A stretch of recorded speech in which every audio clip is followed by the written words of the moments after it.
So Hitler started, one of the things Hitler started, it's a very strange story in many ways because Hitler was obsessed with order and cleanliness.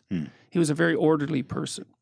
And he was very sensitive to disgust, because you think, well, the Nazis were afraid of the Jews, because they were other. And that's not right. What's more accurate is that especially Hitler, he was very sensitive to disgust. That's what it looks like. And if you're disgusted by something, then you want to eradicate it, right? If you're afraid of something, you want to run away from it. If you're disgusted by it, you want to burn it to the damn ground. You want to get rid of it. And his writings, like I read a book called Hitler's Table Talk, which was his spontaneous discussions during dinner time from 1939 to 1942. It's really another amazing book. And we had been doing some work inspired a bit by Jonathan Haidt, who's done a lot of work on disgust and the relationship between trait personality. And I was reading this book at the same time, and it was just unbelievable how often Hitler referred to the people he was eradicating, the Slavs and the Gypsies and the Jews and all the people he went after, as parasites and as rats and as insects and all of that. So they were kind of put into that category. And here's a horrifying part of that story. Like when Hitler first came to power, he put in a lot of public health initiatives, including mass tuberculosis screening, which actually turned out to be a good thing. And at the same time, he went on a beautify the factories campaign. And so he convinced the German factory owners and so forth to increase the levels of hygiene in the factories, to get rid of the rats and the mice, to plant flowers out front, to make everything look neat and orderly. And the insecticide they used was Zyklon.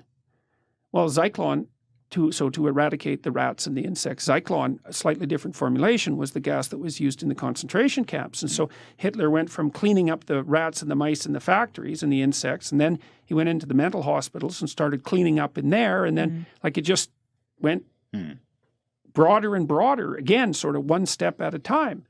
And the Germans had plenty of reason to be resentful and hateful because, think about what they went through. We can't even imagine it. First of all, there was World War I, and so there was many men, like Hitler himself, who served in the trenches. And there's one story about Hitler. He won a medal for heroism in World War I, and he was sitting around with a group of his buddies and went off to do something, God only knows what. And when he came back, they were all dead because a mine had, not a mine, I don't remember, some kind of shell had landed in the middle of them, killed them all. It's like, that changes you. And then afterwards, there was all these brutalized men who'd come out of the trenches. You just can't imagine what it must have been like in the trenches, especially if you were there for like a couple of years. You weren't the same person. Get out of there, you're unemployed, your country's in ruins. Then the hyperinflation hits, and every single person in Germany who ever saved any money at all is flat, bloody broke. And then there's a communist revolution brewing in Russia, and it's like, it's hell. And the Nazis came along and said, well, not only are we going to restore order and greatness, but we're going to bloody well tell you whose fault this is. It's like, and Hitler, I've studied him a lot trying to understand what happened, and Hitler was, Carl Jung called him the mouthpiece of the collective unconscious of the German people. So you imagine there's all this resentment and hatred brewing underneath the surface, and all this chaos is there, and the desire for order is like clamoring in everyone's minds. And Hitler comes along, and he's a very powerful emotional orator, and he's watching the crowd, and he listens. And when he says thing A, nothing happens. And when he says thing B, everybody roars. And so he takes note of that. And it's not even conscious exactly, right? Because he's being molded by the crowd. And so they roar. And so so that's a reinforcement. That's a reward. And so then he goes down that line a little bit farther, and they roar some more, and then he tries something else, and it's silent. He becomes what they want. You bet. Exactly that, man. He acts out the dark desire of the mob. So he becomes the embodiment of the dark desire of the mob. And that's partly why he had the charisma. It's right, because there's this unconscious fantasy brewing in the back of everyone's minds. You see that to some degree now with Antifa, for example, and their proclivity towards violence. And you ask, just exactly what's going on there? Well, Hitler came to embody the desire of the German people for order and revenge.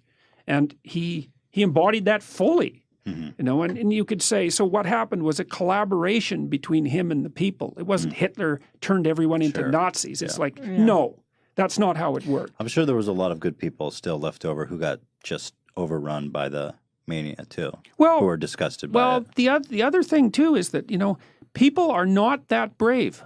And everybody thinks, this is one of the things I teach in my Maps of Meaning class, it's like, okay, you look at Nazi Germany in the 30s and you think, well, I'd be one of the heroes who rescued the Jews. It's like, statistically, that's very improbable. Right. And one of the things I've learned in the last year with all this strange political,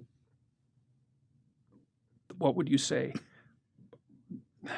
This strange situation that I've been in is how unlikely it is for people to speak up. They just won't. Even tenured professors who are tenured, they're protected. It's like the probability they'll pop their head up and say something that might make them identifiable is very, very low.